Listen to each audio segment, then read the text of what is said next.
Shalom, bien-aimés dans les Seigneurs, c'est encore moi chez vous pour quelques minutes. Je reviens encore chez vous.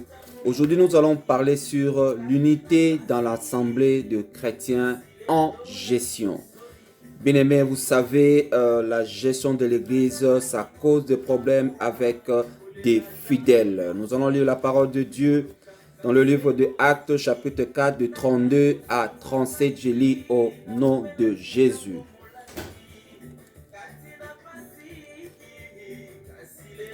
La multitude de ceux qui avaient cru n'était qu'un cœur et qu'une âme, ni ne disait que ses biens lui appartissent en propre, mais tout était commun entre eux. Les apôtres rendaient avec beaucoup de force témoignage de la résurrection du Seigneur Jésus-Christ. Et une grande grâce reposait sur eux tous. Car il n'y avait parmi eux aucun indigent. Tous ceux qui possédaient des champs ou des maisons le vendaient à porter le prix de ce qu'ils avaient vendu. Ils les déposaient aux pieds des apôtres. On les faisait des distributions à chacun selon qu'il en avait besoin. Joseph, surnommé par les apôtres Barnabas, ce qui signifie fils d'exhortation, lévite originaire de Chypre, vendit un champ qu'il possédait, apporta l'argent et déposa aux pieds des apôtres. Bien, bien, les seigneurs, faites un don à l'église n'est pas mauvais. Vos offrandes et dîmes. Si nous lisons la parole de Dieu, Malachie 3, 8 à 10, nous trompons Dieu avec nos dîmes et nos offrandes. Nous sommes comme des voleurs, comme je peux le dire. Excusez-moi.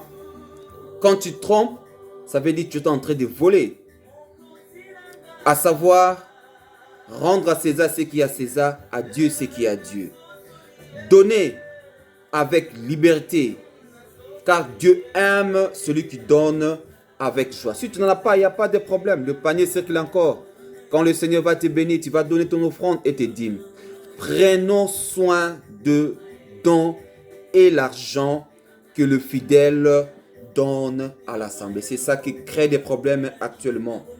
Les fidèles donnent leur argent pour l'œuvre de Dieu, mais ce qui se passe à l'église, ils ne vont pas clair, bien-aimés dans les seigneurs. À Galates 6, la Bible nous dit que celui à qui l'on enseigne la parole fasse tout c'est bien à celui qu'on enseigne. Nous savons que l'ouvrier mérite son salaire, bien-aimé dans les seigneurs. Prenons pas l'argent des contribuables comme un bien privé. L'église est un corps. Nous sommes fait partie du corps du Christ. Chacun arrive à porter quelque chose pour l'avancement de l'église. Comme la Bible nous dit que rien ne manque dans l'église de Dieu. Apportez vos offrandes et vos dîmes, que rien ne manque. Nous sommes fait partie du corps de Christ. La bonne gestion de l'église, ça nous permet à être fidèles. La bonne gestion de l'église, ça veut dire, bien-aimés dans le Seigneur, il faut savoir faire un rapport à tout ce que vous recevez dans l'église. Les gestionnaires, à savoir dire la vérité. Faire toujours, chaque semaine ou chaque fin de mois, un rapport de budget, comment vous avez fait les dépenses, comment vous avez géré l'argent des contribuables, bien-aimés. L'église, ce n'est pas un domaine privé. L'église, c'est l'épouse du Christ. Ce n'est pas à toi. Ça devient un domaine privé. Tu prends même le nom de l'église, tu mets ton nom dans tous les documents. Mettez le nom de l'église. Il y a des gestionnaires qui gèrent l'église. L'église, ce n'est pas un domaine privé. Aujourd'hui, tu peux mourir. Tu as tes serviteurs à qui tu as préparé pour la succession. L'église va compter jusqu'au retour de Christ. Ce n'est pas un bien privé. Ce n'est pas une église de la famille. C'est pour le Christ. Quand tu as commencé l'église, par exemple, tu as reçu la vision, tu étais seul. Mais tu avais besoin de gens. Même Jésus qui était fils de Dieu, qui était Dieu, il avait besoin des disciples pour l'accompagner à sa mission. Ne prends pas l'église comme ton domaine privé. Dieu nous jugera à cause de la gestion aussi. Si nous gestions mal, nous prenons soin des brebis, prenons pas bien soin des brebis, nous serons jugés. C'est vraiment nous qui prêchons la parole de Dieu.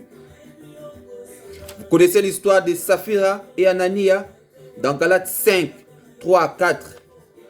Qu'est-ce qui est arrivé à Anania? Il était mort parce qu'il avait volé l'argent. Il avait trompé. Quand on dit, tu peux mentir à un homme, mais pas à Dieu. Ananie a menti devant les apôtres. Mais Dieu, qui est au ciel, il voit tout. Tu ne peux pas le mentir. Vous avez un conseil. Laissez la gestion aux gestionnaires de l'église. Il ne faut pas avoir l'habitude, l'argent entre. J'ai besoin de ça, j'ai un problème là, je dois régler. Ce n'est pas ton argent, toi. Ce ne sont pas tes efforts. Tu presses la parole de Dieu, tu mérites bien ton salaire, comme l'a dit l'ouvrier mérite son salaire. Mais laissez la gestion aux gestionnaires de l'église. Il y a des responsables que tu dois installer, disons, à l'église pour faire ces services. Les achats, les services d'achats. Vous aussi les gestionnaires, soyez fidèles et transparents à ce que vous faites. Il ne faut pas faire des surfacturations. C'est du vol. Clairement du vol. L'argent de l'église, ce sont l'argent des contribuables. À moins que tu aies beaucoup d'argent, que le Seigneur t'a béni, tu construis un temple. C'est une bénédiction de construire un temple. Mais quand tu commences avec un rien, tu cherches les membres de l'église. Ils sont là pour former un corps. Quand il est venu là où 2 ou 3 sont réunis en son nom. Le Seigneur est là. 2 ou 3 personnes, c'est déjà l'assemble. C'est l'assemblée déjà qui commence. Aujourd'hui, quand Dieu vous bénit avec plusieurs membres, et l'argent du contribuable, faites une bonne gestion. Que le Seigneur vraiment nous aide à bien gérer le bien de l'église, en prendre soin. Et avec ces dons-là, faites la charité. Assistez les orphelins, le veuve. C'est ça le travail, la mission aussi que nous avons. Apportez tout. Les dons qu'on vous amène. Si quelqu'un vend son champ, il amène l'argent. Si quelqu'un vend ses biens, il apporte l'église. C'est pour soutenir l'œuvre de Dieu. Ne prenons pas l'argent de l'église comme le bien privé. Quand le fidèle remarque que le pasteur roule carrosse, il a de belles voitures, de belles maisons. Entre-temps, les fidèles sont là. Même son collaborateur manque une chemise, n'arrive pas à donner. Ça décourage les gens de donner. C'est pour ça qu'il y a beaucoup d'églises, il y a la pauvreté qui règne. Parce qu'ils voient comment on gère l'église, ils n'ont pas l'envie, le courage de donner. Alors que donner, c'est une bénédiction. Même la Bible nous dit, celui qui fait du bien, de continuer à faire du bien. Que l'œuvre du Saint-Esprit se manifeste en vous, les hommes de Dieu. En nous, les serviteurs. D'exercer l'hospitalité, de bien gérer l'argent de l'église. Nous serons jugés aussi à cause de cela. Quand les fidèles contribuent leur argent, ils remarquent qu'il n'y a pas le micro, la sonorisation n'est pas bonne, alors que vous avez demandé l'argent des instruments, mais on ne voit pas les instruments.